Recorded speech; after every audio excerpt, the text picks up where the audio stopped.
Welcome to the 18th season of the Nitwits, a weekly roundtable discussion on the Penn State Nittany Lions. Our Nitwits panel includes Neil Riddell of the Altoona Mirror, Mark Brennan of FightOnState.com, Jacob Cowker of WTAJ Sports, and a special guest Nitwit each week. The Nitwits are brought to you by Irwin Financial Raymond James, an independent firm and firm foundation for your financial future. Coldwell Banker, no one will work harder to sell your home. By Reed and Cellini, Doctors Reed and Cellini provide orthodontics for children and adults. By Fiore True Value on 6th Avenue, Altoona, just ask rental. Buy what you want, rent what you need. By Monarch Cleaners, for all your cleaning needs. By Your Rehab Choice, Health South Altoona, ask for us by name. By Courtesy Motors of Altoona, where courtesy means a great deal. By the Allegro, where fine cuisine is a way of life. By EasyToUse.com, your Yellow Pages connection in print and online. By FightOnState.com, as close as you get to Penn State football without putting on a helmet. And by the Altoona Mirror, featuring Penn State Game Day every Friday and Penn State Extra every Sunday. Penn State's non-conference schedule is officially history. The Nittany Lions closing it out with a 20-14 win against Army West Point. The full Nitwits crew is here to go inside that W. Neil Riddell from the Altoona Mirror, Fight on State's Mark Brennan, and the former Penn State captain, Mike Irwin. Welcome, gentlemen. Hey, Jake. How are you? Good to have you back. I am doing very well. Good to be back. And, of course, not all wins are created equal. Neil, how do you see this win stacking up? Well, they have successfully coming out of the non-conference now with almost no momentum. And, they can't feel good about where they are. At least on offense, it's just a lot of problems. I think everyone expected more progress, particularly in the passing game. I know the injuries have been a factor with the running backs, but, it's just unimpressive, and I think it's really adjusted whatever expectations there are for the rest of the season. Yeah, the theme of the post game from Franklin to all the players was that they went 1-0, in that game, and it almost sounded to me as if they were trying to convince themselves that wasn't as ugly as it really was. So I get that there's no such thing as a bad win, but against that caliber of opponent, what the Penn State offense was unable to do, really going into the meat of the Big Ten, has to have you worried, especially the offensive line and especially the play calling. I mean, sooner or later, they're going to have to realize that they're playing in Pennsylvania. They're not in Nashville. It does rain. There is bad weather here, and you can't let that impact your game plan every single week. I know you want to talk a little bit about the offense here in the first segment, but, the thing on defense that really bothers me is they keep this substitution coming in. If you look at the two drives that Army made, they were against the second-team defensive line, and they went down and scored a couple points. And I don't understand why you have to substitute four people at one time. When you got guys in there, the starters, they're in there like the Johnsons and the Zettles and those people, you're taking them out. I don't understand the kids can't be that tired. I mean, in the old days, you played both ways, and you played 100% of the plays. And I'm wondering, this substitution deal, why they're taking those people out and letting, Army actually ran the ball pretty well against us. They had 260 yards rushing. And I should have said it's almost as if he didn't get an agenda. I should have said it. He didn't get an agenda. Well, I jumped into the defense. I know you want to What's talk the matter about if the you get an offense. agenda? He has his own agenda. I have my own agenda. Right. Swing it back, Jake. Well, I guess let's talk about Christian Hackenberg. Yeah. It almost feels like you Good can... point, though, Mike. We'll get to It almost feels We'll like... hit that in the next segment. I wanted to make sure I got that one in. I was a little worried about getting it in. So I wanted to It make almost sure. feels like you can kind of predict his... I mean, every week, about 50%, about 200 yards, Here's my problem. Throw the ball in the end zone. They've had great field position a lot of the year, turnovers at midfield, et cetera, through multiple games. Terry Bradshaw used to say, throw it deep. If he's not open, throw it anyway. And in a way, you know, you got a guy who can be a gunslinger. At times you're protecting him decently, keep it back in, and throw the ball in the end zone. They're playing for field goals. Yeah, part of what they're doing is trying to avoid turnovers, and they've been successful. They're third in the Big Ten. They've only turned it over 3 times, and if you look back to last year, that was really an Achilles heel for them. Just hurt them big time in a lot of games. Having said that, they are not going to be able to be successful against Big Ten teams by not having a balanced offense, and they clearly don't. Now, I don't know if they went into the Army game thinking that they were going to be able to run it, or what the deal was, but the first quarter, they have 6 first down plays, and they pass on 1 of them. And so then you go ahead to the third quarter, you could tell they need to get something going. Boom, boom, boom, three passes, 2 of them long, and they score immediately, and it's just almost as if you scratch your head over why you don't see that earlier. And again, sooner or later, you have to get past this whole thing about it's raining, you can't throw the ball. A lot of NFL people will tell you that's actually an advantage for the receivers. Mike, when you see these glimpses, when you see the back-to-back big passing plays, does that make it more frustrating seeing that it's there? Yeah, it definitely does. I mean, they didn't even throw it deep until the third quarter or something, Right. when they threw it deep. And they keep throwing those flat passes, and Hackenberger's not good at throwing that ball out into the flat. And when you get against teams like Ohio State and maybe Indiana, they're going to start picking some of those off. I mean, if you're just throwing it out, they haven't even looked deep. And at the times Hackenberg goes deep, he completes both of those passes.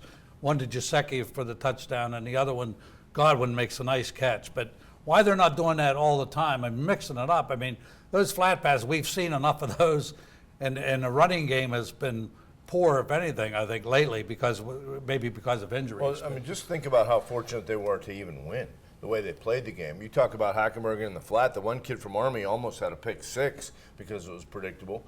And then Army fumbled the ball 7 times. Yeah, and lost 3 of them. I mean, the other thing we have to, I think, throw into the mix, and fairly, is that Saquon Barkley makes this a different offense. There's no question. I mean, these other backs are good backs, but they don't have the kind of escapability, running around over through people that Barkley has. Given that, I assume they knew he wasn't going to play, so you have to be able to, again, just adjust your game plan knowing that you're not going to have him. And I think, moving forward, boy, if they don't have him for some of these Big Ten games, I mean, that really, you have to wonder how they're going to score points against some of these teams. Well, they could go to a longer passing game because they do have good wideouts and people that can separate themselves going Do down they? the Godwin and the Blacknells. I think they do. I think Godwin they is- haven't shown it, yet. But I mean, Godwin made a great catch Yeah, I coming think over. he's having a good year, but beyond him, I'm wondering why they don't streak Polk down the middle a couple times. Yeah. Just even as he looks like he's the fastest north-south guy they may have.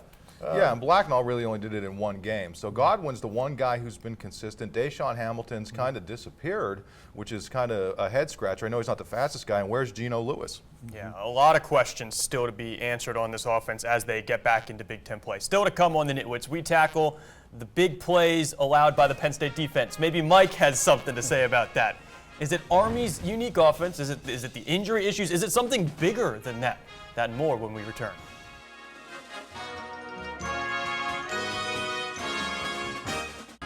The Nitwits are brought to you by Irwin Financial Raymond James, an independent firm and firm foundation for your financial future. Coldwell Banker, no one will work harder to sell your home.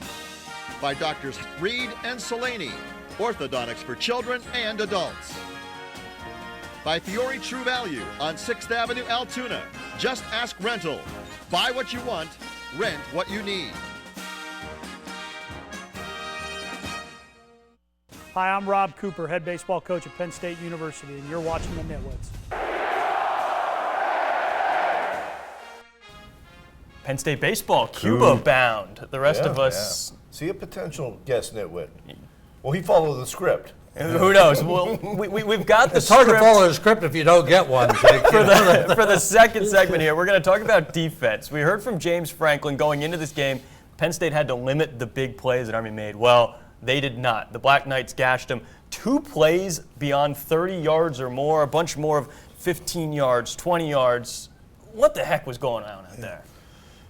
Go ahead. Mike's got the thoughts. Well, no, but I do think that, I mean, this substitution, I mean, it's not being fair to Zettel and Johnson and Nassib and Sickles. Sickles, because those guys are in there and they're only playing about half the time on defense. And I like to see a lot of guys play, but you usually wait till you're ahead in the game before you start subbing, that much. I mean, well, they were if they were up, yeah, but it was not that. I mean, it was the most they were up were 10. You know what, though? I want to talk about stadium expansion right now. I'm joking. I'm going to give Bob Shoop the benefit of the doubt here. They were ahead, and I don't think there was really that much of a danger that they were going to lose this game. Army's the way their style, they may felt like they needed to stay a little more fresh. Maybe they learned something. You're going to have a lot of graduation here. I'm not going to condemn the guy. And obviously those backups didn't play as well as you'd like to. But I think Bob Shoop's body of work, unlike the offensive staff over the last year and a half, has spoken for itself. Well, he didn't have a great game yesterday. No, but I'm going to give him the benefit I of the do doubt. think it boils down to, they are, I'm sure they're looking ahead to a certain extent at who they're losing after this season. I mean, you're going to lose Zettel, Nassib, could very well be losing Austin Johnson. And Mike, it wasn't only the front four. I mean, they also had backup linebackers in on those plays. So I think what they were trying to do, whether you agree with it or not, is it was happening. I'm saying, I think this is actually a good idea. Hindsight, they could have been proven wrong. The bigger issue to me was the poor tackling. Not wrapping up, almost every one of those long runs, they had a chance to get the guy either at the line or downfield with Lucas. So, you could talk about not having the right personnel, but they had guys usually in position to make tackles, and guys just weren't wrapping up. Well, they really missed Marcus Allen in this game. He's great at run support. Hopefully he'll be back this week. But are you being fair to your best players in this case? I mean, the Zettels and the Johnsons. I mean, they should be in there more. I mean, I don't think Army makes that 54-yard run or whatever it was by the quarterback. I mean, unless you're shuffling a lot of people in and out. Now, I do think it's healthy to play a lot of people, but I think you got to be ahead in the ball game by more points than what they were ahead by. Let's take a look at what they've done, though, this season. Every time outside of Temple where they kind of got, the game got away from them in the fourth quarter, every time they've needed big plays late in the game, they've come through with sacks, with tackles for loss, and part of the reason is because their starters are really fresh. So you can't really have it both ways. I get where you're coming from. Maybe you do try to put in just two guys instead of all four, that sort of thing. But at the end of the day, when they needed a sack at the end of the game, they got a sack. Yeah, I think it's one of those things where you look at the style that Army plays as well. You have to look at injury prevention. How many times were they called for, the cut blocks? And that's their thing. They go after the knees because of the way that triple option works. I know talking with Garrett Sickles, he said you feel a little different after that game than you do after your ordinary run-of-the-mill 2015 college football game. I guess let's now shift to, we hit on some of the positives with the late game, big stops, big sacks, and turnovers. What else maybe can you take away from this on the plus side? Well, they're getting a lot of people experience, and I think in doing that, you're finding out about guys. Are they good enough? And on both sides of the ball. And, this is still a building process. I mean, I know we're all a little frustrated that we think things should be happening, and I think in a lot of ways they should be. But at least they're getting answers on different personnel. Clearly their punting game is another work in progress that, then they got a decent return out of Tompkins yesterday, but their punter, that has to be better, especially with an offense that you don't know what you're going to get from. In terms of positives, how about Joey Julius? I mean, that was nasty weather conditions. I know they weren't bomb field goals, but they really needed every point that kid got them. And for him to come through on that stage, I thought was really good and kind of bodes well for the rest of the season. Yeah, he's 8-9. That's what I'm saying. Yeah, he's and quietly I think done a nice job. Sam Ficken work with him a lot in the offseason too? And I'm wondering who's working with the punter. I don't know if anybody's working with the punter because they averaged 32 yards a punt, and I think one of them was a 12-yard punt. I mean, you would think, I remember I was there, Frank Patrick was always working with the punters every day trying to improve their skills. And it doesn't seem like their punting has been good for a couple of years now. I mean, I don't know who the punting coach is. Gola looked like Ray Guy against Rutgers, so they clearly were doing something right. And I think with these punters, it's just more of a mental type thing. Yeah. I mean, that 11 or 12-yard punt, it wasn't like he was under heavy pressure or anything. They're lucky they have one blocked. That kid from Army was on top of him. But this is one reason, real quickly, before we wrap up, why they are bringing in a scholarship punter next year and also a scholarship kicker who's going to push the big toe. All right, well, when we return, our focus shifts from the field to the stadium. It's the talk in Nittany Nation right now. What's the future of Beaver Stadium look like as Penn State explores its options? Team renovate or team rebuild? We'll find out where these guys stand when we return.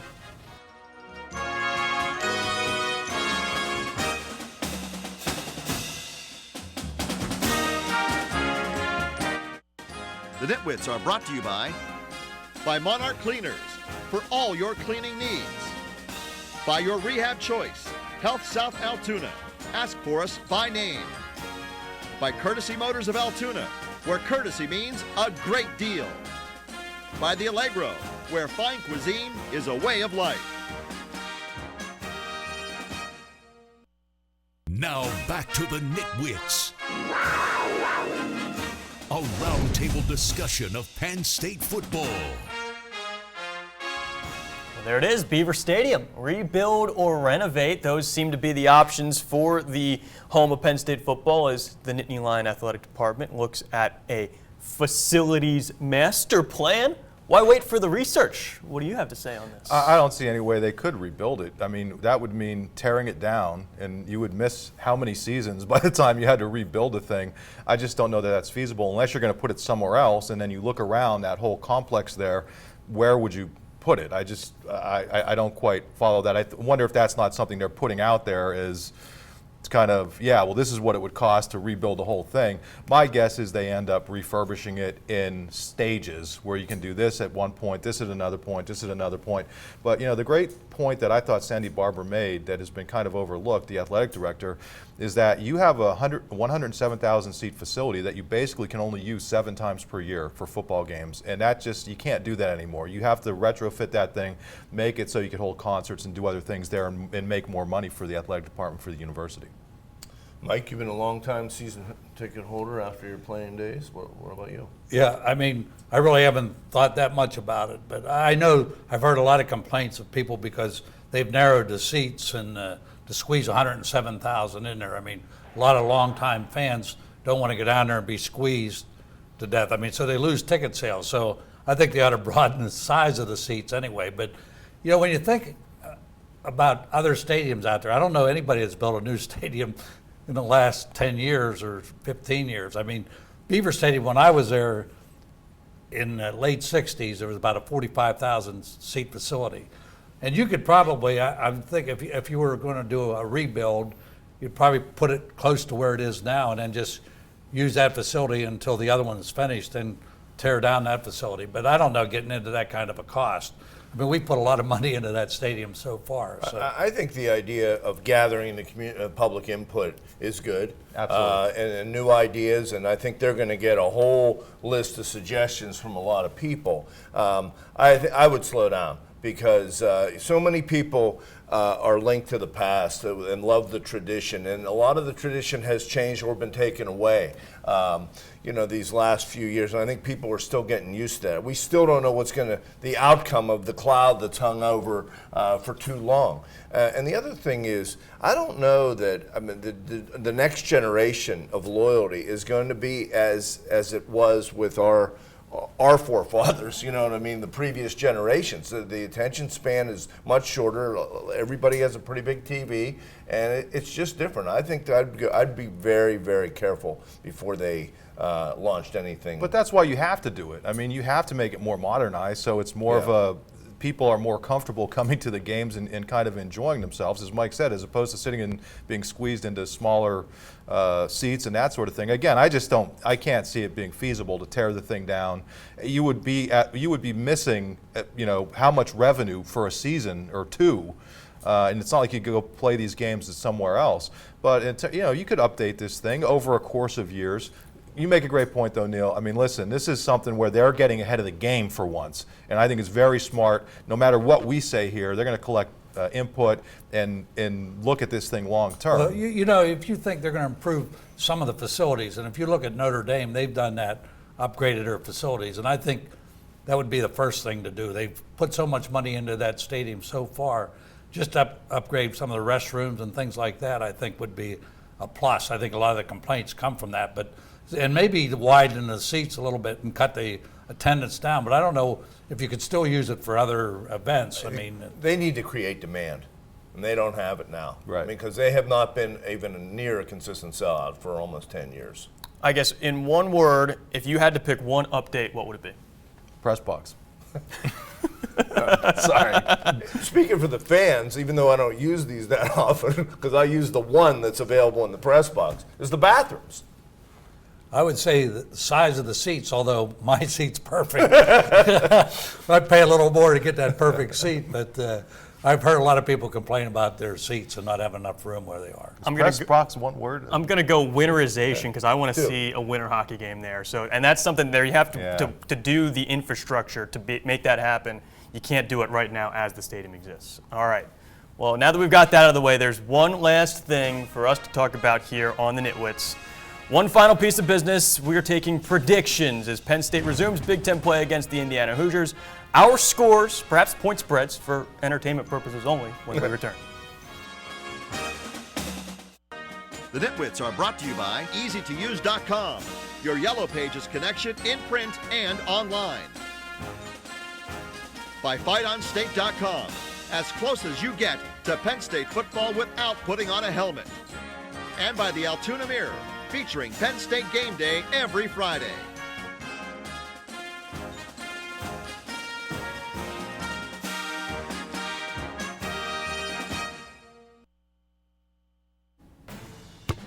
The Indiana Hoosiers come to Beaver Stadium after going toe-to-toe against defending national champion Ohio State.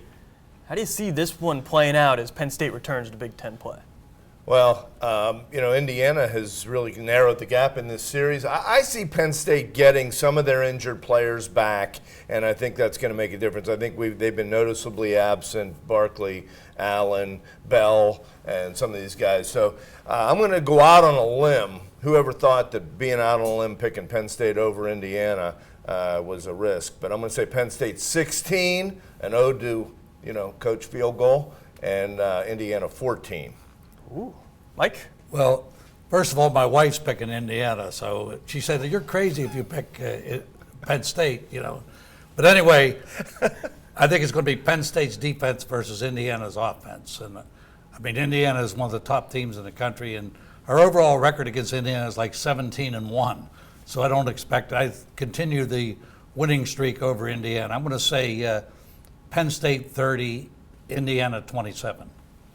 Yeah, Indiana, some key injuries that as we tape this show, we're not sure who's going to play, if Sudfeld's going to play. So I was going into this thinking I was going to pick Indiana, but given some of the injuries, I just don't know that I can. And coming off of what has to be a tough physical game for the Hoosiers, I'm going to go, I think Penn State gets the offense going a little bit better. The defense plays well. Penn State 21, Indiana 17. Yeah, both sides riddled with potential question marks as far as the injury standpoint. We might not know until Saturday who's actually going to play. And so I will slam the door closed. I will pick the upset, if you will.